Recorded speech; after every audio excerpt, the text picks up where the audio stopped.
वहाँ है वो। चलो चले। अच्छा वापस जाओ, वापस जरा। अरे कैसे हो दोस्तों? फोन में क्यों घुसे हुए हो? उस आर्टिकल का वेट कर रहे हैं। केनान का आर्टिकल।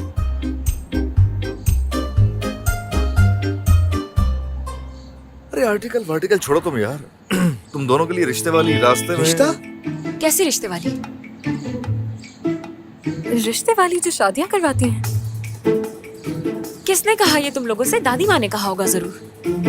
अच्छा तो तुम्हें मालूम था ये? हाँ, हमेशा से दादू का मशगला है ये। हर वक्त हमारी शादी करवाने की कोशिश करती रहती है।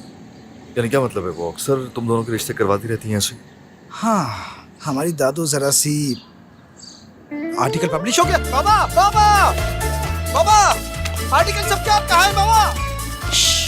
बाबा कहाँ है बाबा? ओ भाई आराम से क्या हो गया? क्या हो गया? क्या हो गया? रुक जाओ जरा। मिट्टू अब क्या हो गया जो ये लोग पापा पापा चिल्ला रहे हैं? मुझे क्या मालूम। अरे जल्दी आओ मिट्टू, देखिए कहीं पापा ने उन्हें फिर से तो नहीं निकाल दिया। इंशाल्लाह। क्या हुआ है यहाँ? क्या हुआ बेटा, इतना शोर क्यों कर रहे हो? पापा हुआ क्या है? वो आदमी केनान, उसने आर्टिकल पब्लिश किया है जो उसने हमारी दुकान के लिए लिखा था। हाँ, क्या हुआ? पढ़ो तो। मुझे भी नहीं पता, जैसे देखा यहाँ आ गया। पढ़ो ना पढ़ो। अरे पढ़ो। वाकई? हाँ जरा जोर से पढ़ो। क्या कहाँ है बाबा? मालूम नहीं आ रहा। एक सेकंड।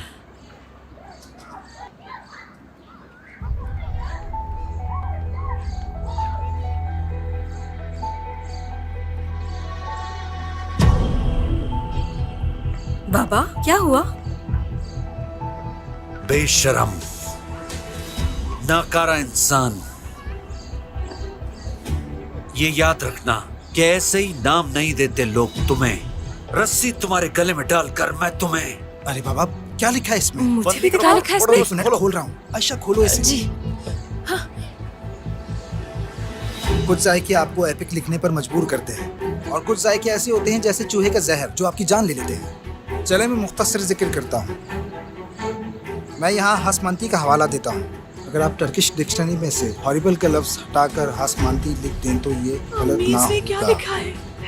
अकेला ही ये लफ्ज उस कमी को पूरा करेगा। मत जाना और उन्हें भी रोकें जो जाना चाहे। मुझे बस इतना ही कहना है। मैं देखता हूँ मैं इसे छोड़ूंगा नहीं। हाँ, चलिए। क्या हो गया? रुक जाओ। जाने दो हमें। तुमने देखा नहीं क्या लिखा है उसने? मैं किसी को रोक नहीं रहा हूँ जाने से। मैं सिर्फ ये कह रहा हूँ कि साथ जाएंगे, उसकी गर्दन तोड़ चलो, देंगे। चलो, बस, कहीं नहीं जा रहा कोई।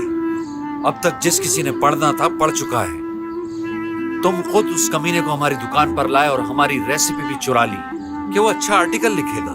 40 साल पुरानी दुकान सिर्फ और सिर्फ तुम्हारे चक्कर में रुस्वा हो गई। अब उसके पीछे जाने या ना जाने से क्या फर्क पड़ता है? अब बस शक्लें सही करो अपनी, दफा करो इसे। चलो, बाबा को अकेले नहीं छोड़ो। चलो, मैं मारूंगा। तुम लोग पागल हो क्या?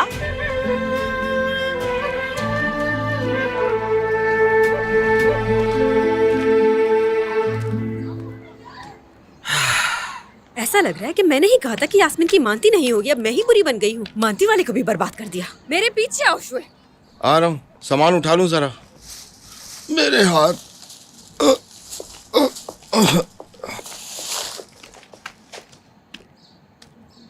पहले तो मेरे बच्चों को जलील करवाया, फिर मेरे बेटे को। लेकिन रुको, मैं पहले जलाल को इस मुसीबत से निकाल लूं, फिर देखती हूँ। अम्मी, हाँ, आप ठीक है ना? ऐसे खुद से क्यों बातें कर रही हैं? क्या हुआ? खुद से बातें? हाँ। नहीं भाई, खुद से बातें क्यों करूंगी मैं? तुम्हें ऐसा लगा होगा। अम्मी, मैंने अपने कानों से सुना है आप खुद से बातें कर रही थी। तो फिर तुम जाके अपने कान साफ करवाओ दुल्हन। अरे हद हो गई यार। अपने कानों पर यकीन करूँ या आपकी बातों पर? Thank you. Enjoy your meal sir.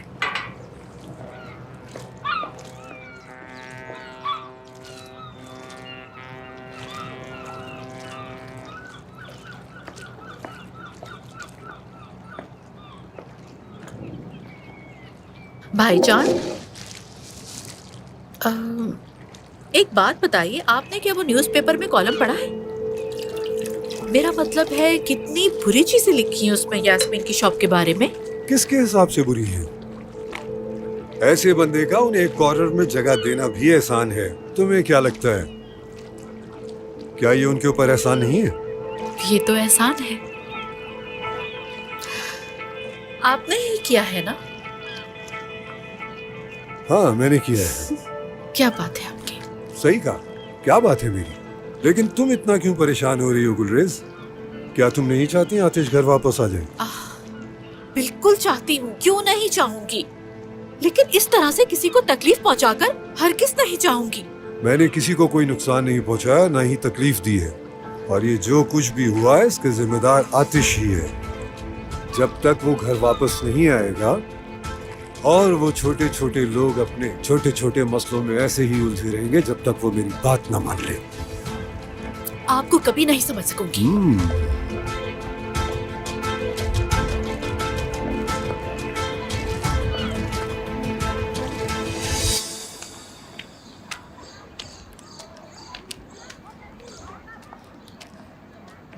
Thank you बेटी।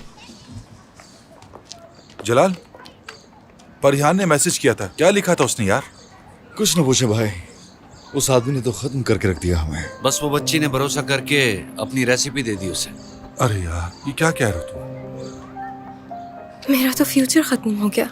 अब कोई भी मेरे साथ काम करना नहीं चाहेगा। कोई इंसान इतना एहसान फरामोश कैसे हो सकता है? कैसे उंगलियां चाटकर हमारा खाना खा रहा था और कॉलम में क्या लिख दिया? मैं सोच रहा हूँ मुनासिब वजह इसकी। इंसान ऐसे ही हैरत में डालता है बेटी। बाज़ औक़ात ऐसे भी इंसान टकरा जाते हैं। ऐसे लोगों से हमेशा दूर रहना चाहिए, रास्ता बदल कर चलना चाहिए। मुझे भी हैरत हो रही है, कभी कभार ऐसा होता है। मेरा तो दिल चाह रहा है अभी जाकर उसका मुंह तोड़ दूं मैं। छोड़ूंगा नहीं। आराम से रिलैक्स नहीं हो जाओ। बचेगा वो। बेटा ये क्या कर रहे हो तुम? बैठ जाओ आराम से, समझ गए? गुस्सा ना करो। भाई अब कोई मुसीबत खड़ी मत करना प्लीज। जो चीज जानी थी चली गई, छोड़ो अब। नहीं, हम ऐसे क्यों बैठे हैं? क्यों बैठे हैं? चलो हम चुप हो गए। तुम क्यों खामोश बैठे हो मेरे भाई? वो बंदा तुम्हारी बीवी की रेसिपी चोरी करके ले गया। ये क्या कह रहे हो बेटा तुम? कोई इस तरह तसल्ली देता है किसी को? बस बस बस, बहुत हो गया। कोई कुछ नहीं करेगा। देखो हम लोग उनकी तरह बेहिस हरगिज नहीं है। अब हमारा फर्ज है कि ज्यादा मेहनत कर कर हम उस आदमी ने जो लिखा है उससे झूठा साबित कर दें। और कितना साबित करेंगे? जितनी दफा जरूरत पड़ेगी उतनी दफा साबित करेंगे। तमीर, इस तरह गुस्सा करके हम कुछ नहीं कर सकते। जाओ सब अपना अपना काम देखो। कहाँ जा रहे हो? हिलमी उस्ताद के पास जाना था मुझे। मैं भी जाके कीमा बनाऊं वरना कत्ल हो जाएगा किसी का मुझसे। अरे इसे कहाँ लेकर जा रहे हो? तुम्हारे मामू का है ये। छोड़ो यार, ले जाने दो। बाबा आप परेशान ना हो, प्लीज अपने आप को रिलैक्स रखें प्लीज बाबा। मेरी बेटी तुम परेशान नहीं हो, हमने ऐसी बहुत सी मुश्किलें देखी हैं। जाओ तुम भी जाकर आराम करो। देखो परेशान मत होना। ओके ठीक है। शाबाश, जाओ और जाके आराम करना। हाँ उफ यार उफ। यास्मीन बेटी, तुम्हारी रेसिपी तो गई। छोड़ दें जलाल अंकल, मैं दूसरी रेसिपी बना लूंगी। शाबाश बेटा। किस्मत में नहीं था। आतिश को कुछ कहना था मुझसे, मैं चलती हूँ। हाँ तुमने ठीक ही कहा, किस्मत में नहीं थी। किस्मत में? मैं चाय पीऊंगा। जाओ।